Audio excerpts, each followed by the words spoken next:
Hello, good afternoon. Welcome to the channel with coffee in hand and my feet up. Today is a beautiful end of autumn, beginning of winter day here in Perth, Western Australia. No wind, beautiful blue sky. It's not cold, it's not hot, it's just simply perfect, really. I hope you're all well.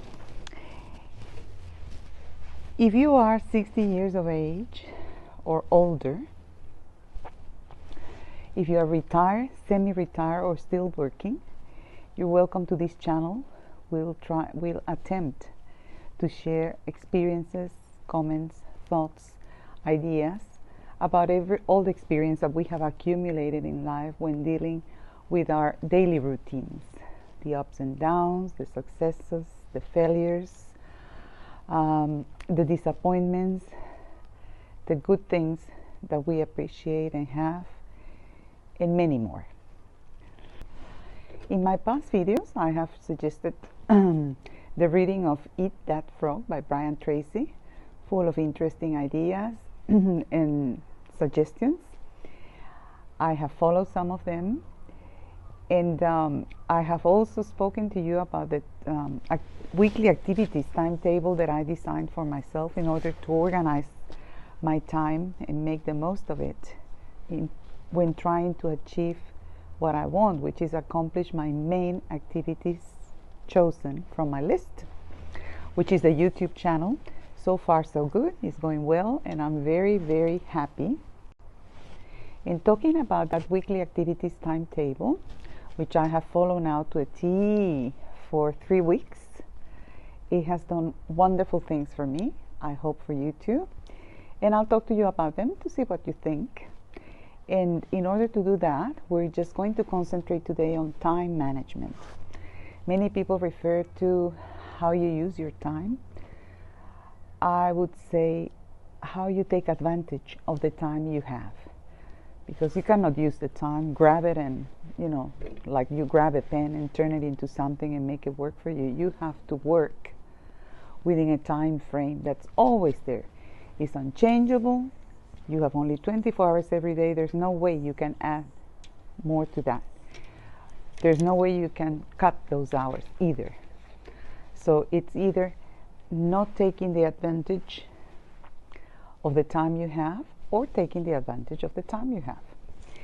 And that brings me to 3 points that I wrote about the subject of time management.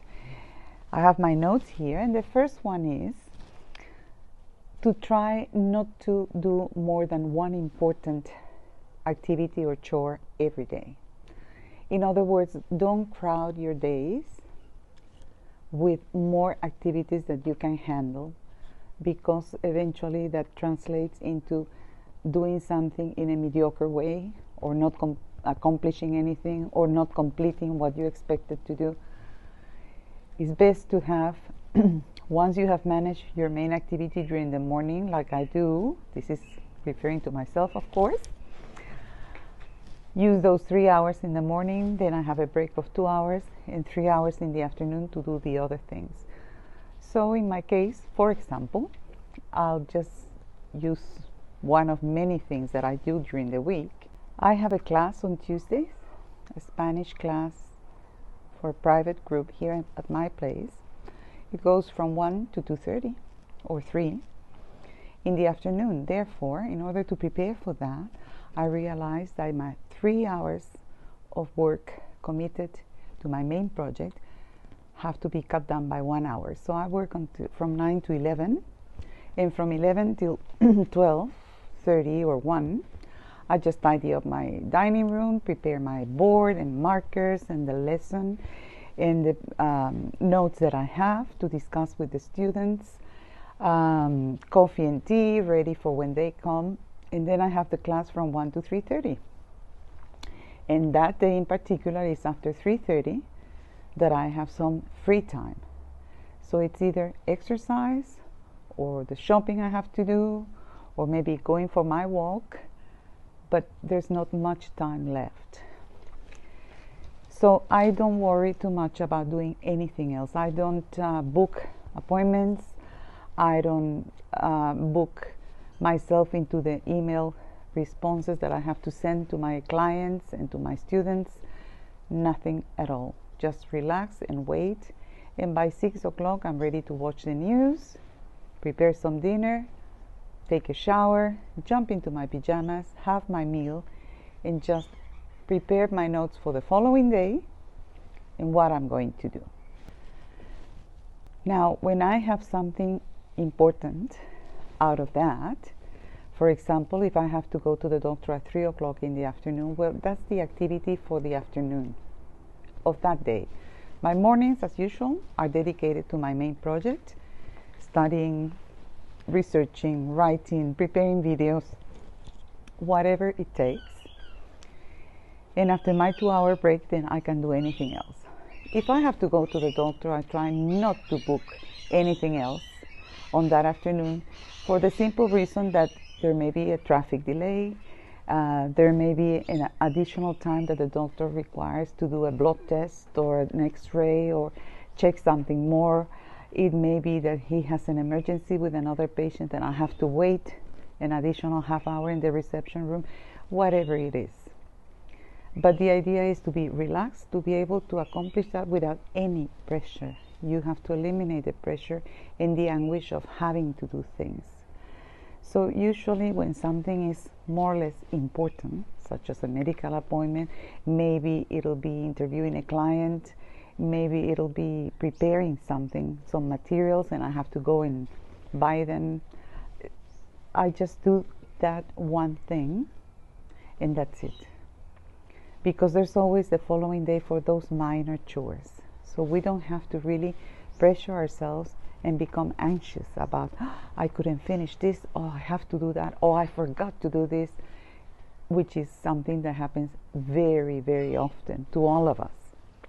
So connected to that is my second point, be flexible with yourself. And what I mean with this, allow room during the day, in between activities, for the unexpected. As I said, maybe they call you from the school if you still have children and something happened with the child, you have to pick him up, he's not feeling well, rush to the doctor. Be flexible and know that whatever you intended to do that afternoon is going to be interrupted by one thing or another that requires more attention. And therefore, whatever is left undone shouldn't be that important that it cannot be completed the following day. And you do what right now requires your attention and your time. And this applies to just about anything. You know, you can have an accident in the kitchen while you're in the middle of preparing this nice recipe, and then everything, you know, comes to an end or a halt, and you have to really leave space, you know, time enough to deal with that. You don't have any pressures after that, so you have now enough hours, enough minutes to deal with the unexpected, the unanticipated, without any pressure. The idea here is to make your life more comfortable and more relaxed, which translates into achieving something finally without any problem. It will take a few minutes more, half an hour more, 1 hour more, but it'll be done. And then you'll feel fine about that. And that's a very important feeling because that's one more thing out of the way. And my third point is, after all we have said before, let me read here. Okay, leave room at the end of your day when you have come to the point of shower time, dinner time, news time. I'm talking, of course, about my case, where you can have enough time to sit for about half an hour, hopefully no more than that, to check your diary and the things that you have to do the following day.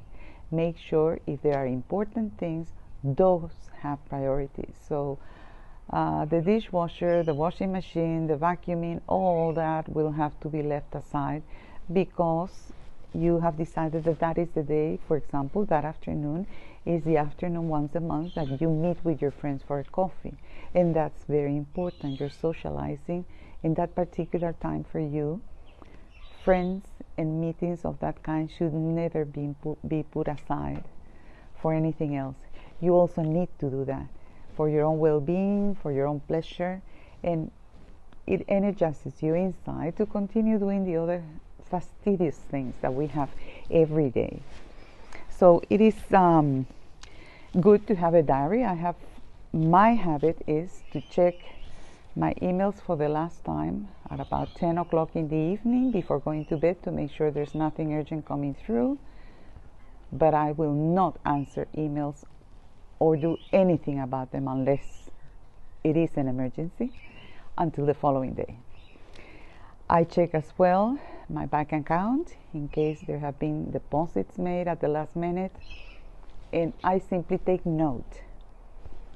Okay, I do not deal with that. Simply look at it, take note, and then in my diary I have listed the things that I need to do on that day, a particular day. Okay, so it could be that I have some people have special events with the kids at school. Some people have belong to sports club, and you meet with your friends to play tennis, to play cards, to play footy, whatever it is. You go to the gym, you do your Pilates. So all those things is important to have them in a list in your diary. And when you open your diary in the following morning, what I do is take a look and know that by 10 o'clock, well, not in the morning, sorry. I have to rephrase that. The mornings I continue to work for my project. In the afternoon, if I have to do something in particular, for example, I am meeting friends for a coffee Friday afternoons or lunch, late lunch at 1 o'clock, then I know that I need time to prepare for that as well. I need time to know that I have to dress up a little bit, wear some makeup.